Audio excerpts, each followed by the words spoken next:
Hello everybody, hope you're doing well. I've been out buying treasure, so get yourself a cup of tea, cup of coffee, sit back, relax and join me as I go through what I've picked up this Sunday. The weather was good, which makes a change. It had been thundery through the week, but the sun was out for Sunday and I managed to find a few bits. So the first bits I picked up came to the grand total of £4. And I think £4 was a fair price. As you can see here, we've got this lovely little steadfast screwdriver to go in the steadfast terminal screwdriver pot, which is this nice Victorian brass carriage hub. So we'll put that in there with the rest of them. These are coming along nicely. Always happy when I pick those up. And then I picked up this plastic handled screwdriver, which looks a bit to me like a copy of a Craftsman screwdriver from the States, but sadly it's not a proper Craftsman, I don't think. But a nice nod to our American viewers anyway. A nice thing.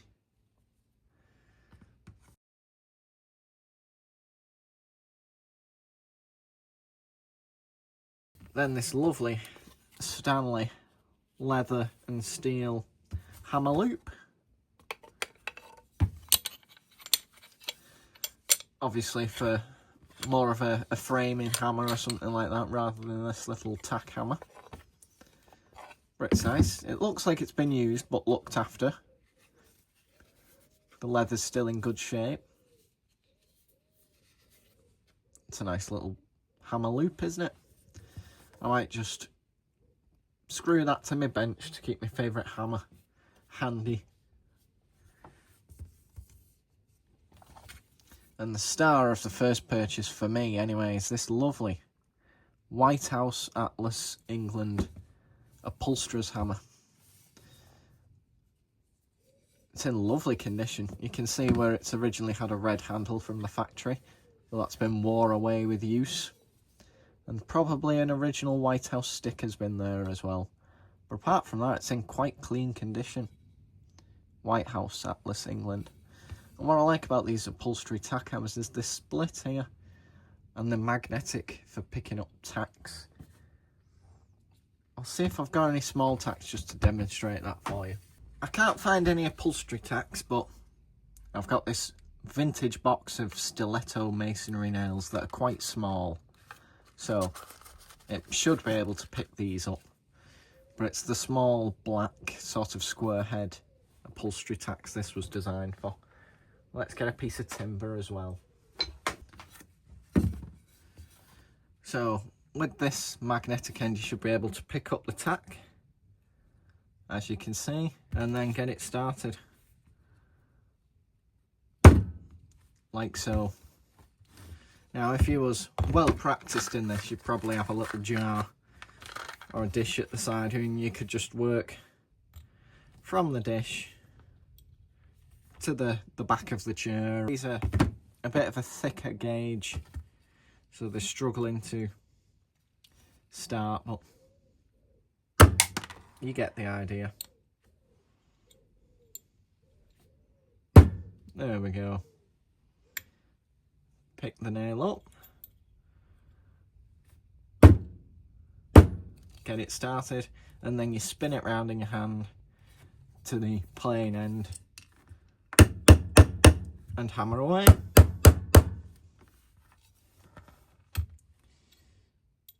As you can tell, I'm not an upholsterer, but isn't that a lovely little upholsterer's hammer? And White House is one of the best hammer makers in my humble opinion. So I was really pleased to get that.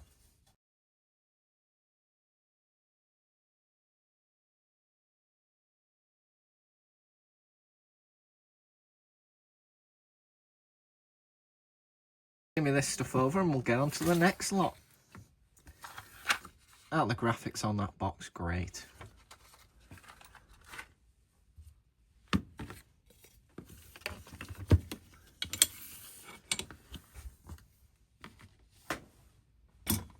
Next up, for the grand total of £6, I got these 4 items.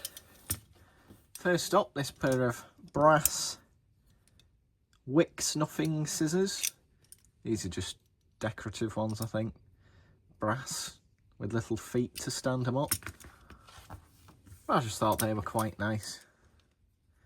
They have been used because they've got a fair bit of grime inside the bowl there. Thought they were quite a nice buy.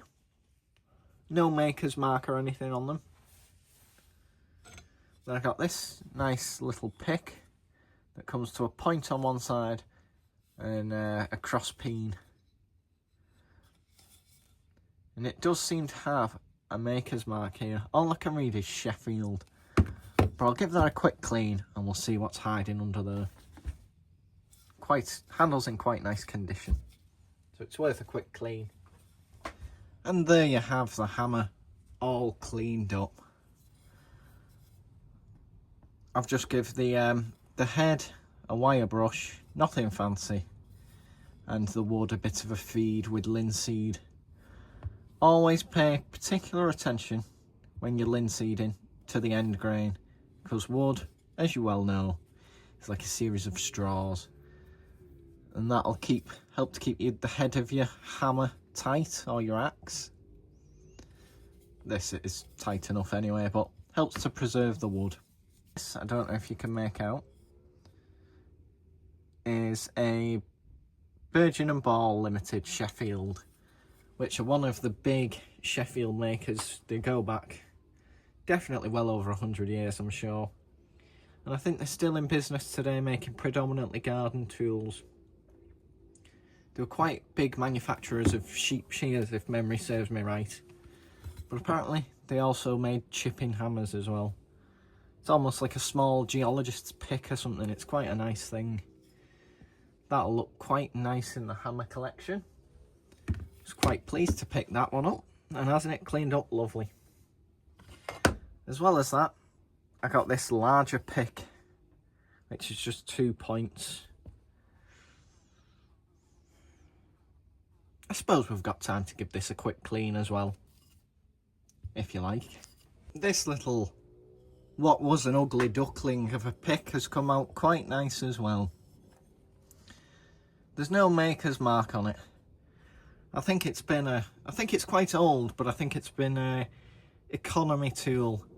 You can see the forge lines are quite heavy on it, and they've not spent much time cleaning it up in the factory. They were probably churning out loads of these, but it's quite a nice thing, quite light. You could swing that for hours on end. That's had the same treatment as the Burgeon and Ball. Would you have walked past these had you seen them? Would you stop to look at them now? That's my question. Is anything jumping out as a star buy yet? I do like this White House. But I like this chipping hammer as well. And the last item I got with this lot is this lovely little adjustable. Looks like it might be a homemade engineering project or something. And adjustables are the very first tool I started collecting. I don't know if you're familiar with British TV, but I went to Worthy Film Bangers for Cash, and I was in the peripheral sale, so to speak, where they sell tin signs and stuff like that. I came across a box full of strange adjustable spanners. And I thought, oh, I kind of like them. I was with my dad at the time, and they came up, as auctions do. Started off at a tenner. I put my hand up. Before you knew it, I spent £55 on adjustables, and my dad was looking at me like I had 3 heads. But there was some nice ones in it, and I managed to sell a few to pay for the box. And suddenly it was all okay with my dad. That wasn't a waste of £55. So I've always had a soft spot for adjustables, and this one looks like it'll be no different. So because I like them, we'll give this a quick clean. I hope you've enjoyed that little tale of my first dabble in an auction. £55 on adjustable spanners. And there you have the little adjustable cleaned up. Isn't that sweet? I think this has been made by an apprentice. There's no branding on it and some of the turning's a little rough. But I always try and save apprentice made tools. And I think they did a good job of this little adjustable. Double-sided, isn't that lovely? So that was well worth saving. And I'll find a nice little drawer to keep that in. That might be the star buy from the second seller. And we're on to the third and final seller. Combined total for the last seller is a tenner. So I'll get these cleared and we'll have a look at what I got from the last seller.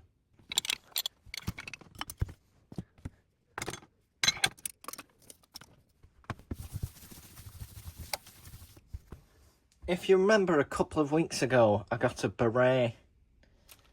This was off the same seller as the man that sold me the beret, so his prices have always been good. He gets the stuff cheap, wants it shifted quick. Oh, let's see what I got from him. First up, a little engineer's clamp. This might be a Moran Wright or a Starrett.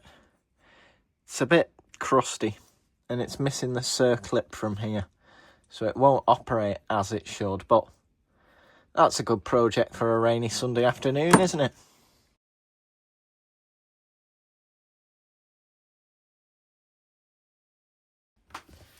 Next up, this nice little sharpening stone with homemade box. Just a bit of framing timber, construction wood, but they've made a nice little box for it, which is nice. Carborundum stone, not a natural stone. Then I picked up this well-used chisel. This is probably a Stanley or maybe a Marples. Most of them are usually around this length. So someone's definitely got their money's worth out of that, but I just sort of felt sorry for it. There you can see it says Stanley. That cleaned up.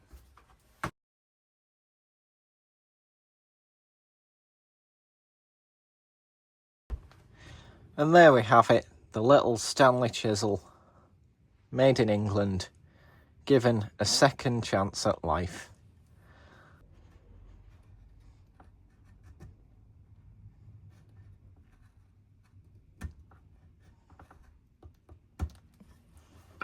So that's another tool saved today. A humble little Stanley chisel. Next up, to go with the chisel, is this nice little wooden mallet.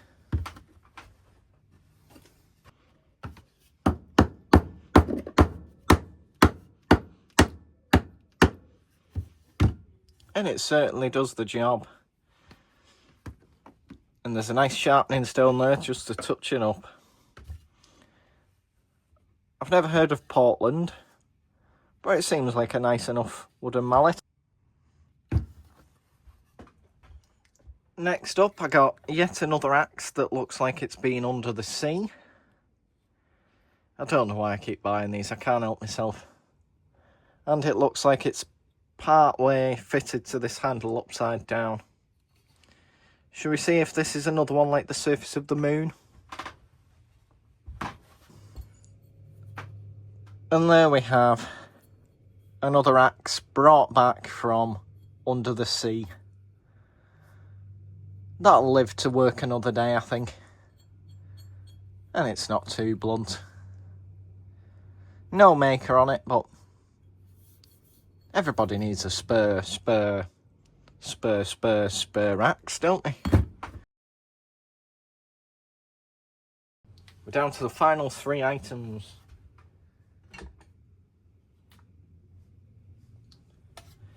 First of the 3 is this Stanley Bailey number 4 smoothing plane.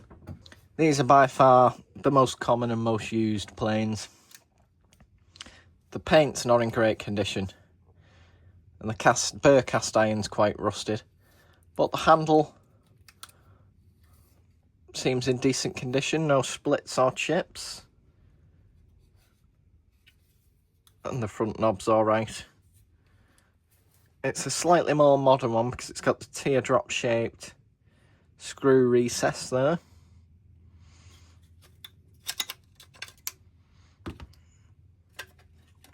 This will take some cleaning up, but all the bits are there. It's an honest plane. You can see where the chip break has been, where the plane blade has been pressed against the frog. There's your chip breaker. But I think that'll make a good project for someone. I have a friend of mine who's really into planes.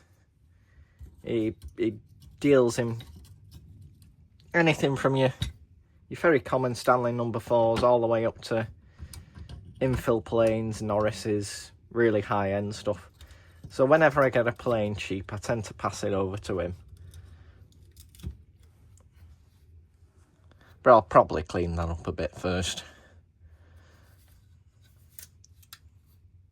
Make a nice smoothing plane for someone. And for the price, you really can't complain. Next up is this great little vintage foot pump. I love the red. There's no maker on it, and I've picked up a few of these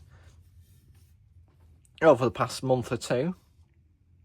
Never bought one before, and then I bought one, and now whenever I see them cheap, I pick them up.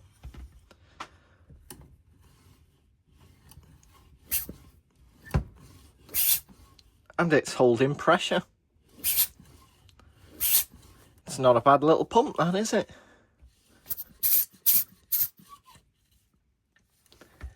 I just need to reattach this hose. So I need to carefully take the Dremel and cut this clip off, because it's a crimp-on clip. Cut the rubber back to where it's good and reaffix it. I might put some heat shrink around the end of that red cord as well to stop it rubbing. But I think that'll make a nice little foot pump. It's got a good vintage look to it. And it works, which is a bonus.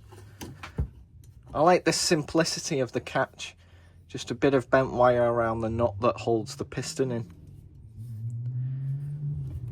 Isn't that a lovely quality thing? No plastic in sight.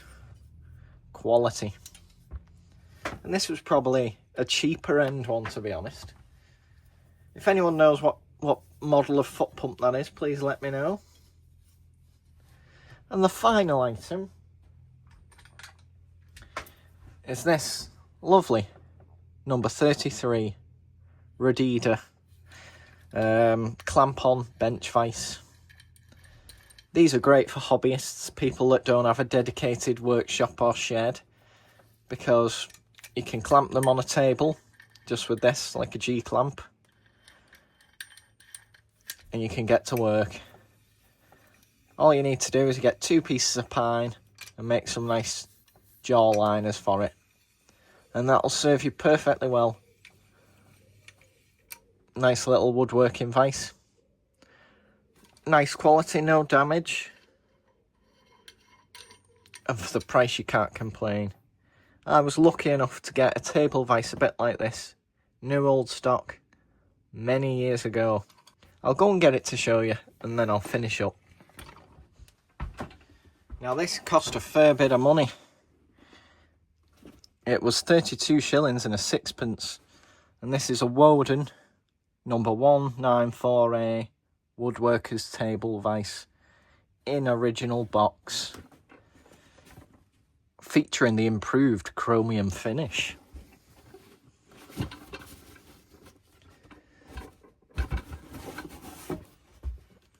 And there we have it. I imagine it came packed in paper. It's got a bit of shelf wear, but that's a lovely thing. one of the stars of my collection. Anything new old stock's lovely. And the improved chromium finish is holding up well. You can do a lot with those little table vices, so if you come across one, if you've not got space for a big bench vice, definitely pick one up.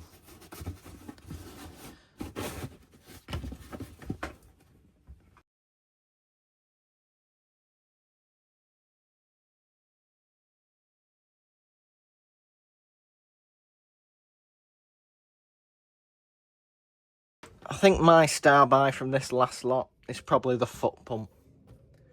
But overall, it might be the White House hammer. Let me know down below what your favourite item is. If you've enjoyed this video, please give me a thumbs up. And if you want to see more, please subscribe. Thanks for watching. I'll see you on the next one. Take care. Bye bye.